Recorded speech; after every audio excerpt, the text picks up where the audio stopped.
Bonjour, voici mes remarques sur votre CV. Donc la première impression, c'est que c'est un peu simpliste. Ça ressemble un peu à un CV bricolé.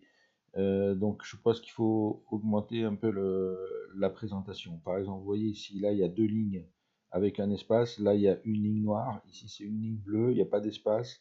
Encore une ligne bleue. Ici, c'est pas aligné. Là, ici, ça déborde.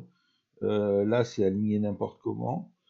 Euh, alors ici, là, il y a un trait ici, il y a un autre trait ici, et puis il y a des petits traits derrière. On ne sait pas bien à quoi ça sert. Donc la présentation du CV est à revoir complètement. Votre photo devrait être, je pense, peut-être plus centrée sur votre visage. Alors ensuite sur le contenu, alors d'une manière générale, vous n'expliquez pas assez ce que vous avez fait. C'est-à-dire, vous pouvez virer tout ça là. Maintenant, ce qui compte, c'est que vous êtes ingénieur.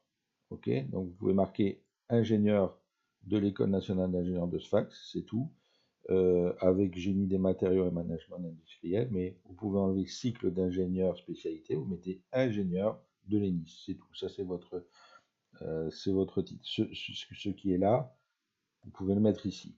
OK? Et ensuite, euh, euh, là, vous avez gagné plein de places. OK? Et avec cette place, vous allez pouvoir détailler vos stages. Qu'est-ce que vous avez fait exactement et quelles responsabilités et quels résultats, comme je l'explique dans la formation. OK? Ça, c'est absolument fondamental. Ici, c'est pareil, il faut donner un petit peu plus d'éléments.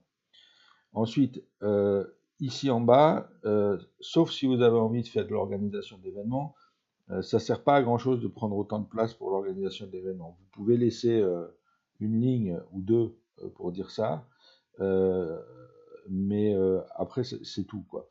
Sauf si vous voulez vous positionner comme quelqu'un qui organise des événements. À ce moment-là, il faut le mettre en avant, expliquer ce que vous avez organisé. Ça peut vous servir éventuellement pour le management, si vous avez coordonné des équipes, etc. Vous pouvez le mettre ici, mais prendre juste une ou deux expériences et les détailler davantage. Ça vous fera également de la place pour expliquer techniquement ce que vous savez faire. Ensuite, vous devez vous décider sur votre positionnement. Qu'est-ce que vous allez offrir à l'entreprise? Qu'est-ce que vous cherchez comme poste? Ingénieur en génie des matériaux et management industriel, c'est pas un poste, ça c'est votre diplôme. Donc ça doit se trouver ici. Ce qui doit être en haut de votre CV, c'est ce que vous proposez à l'entreprise, quel type de poste vous recherchez.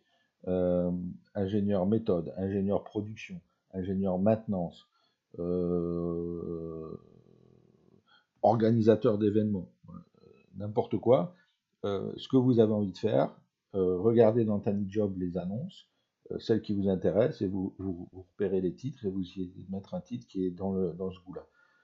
Voilà, donc ça ce serait la première chose à faire, choisir votre positionnement, revoir la mise en forme du CV, supprimer les informations qui ne sont pas utiles pour un recruteur, votre moyenne au bac, surtout qu'elle n'était pas exceptionnelle, le recruteur il n'en a pas vraiment besoin. Par contre, ce qu'on a besoin, c'est plus de détails ici dans vos stages, et en particulier dans votre stage de fin d'études où il y a juste conception SolidWorks. C'est très très léger, quoi. Voilà, à bientôt.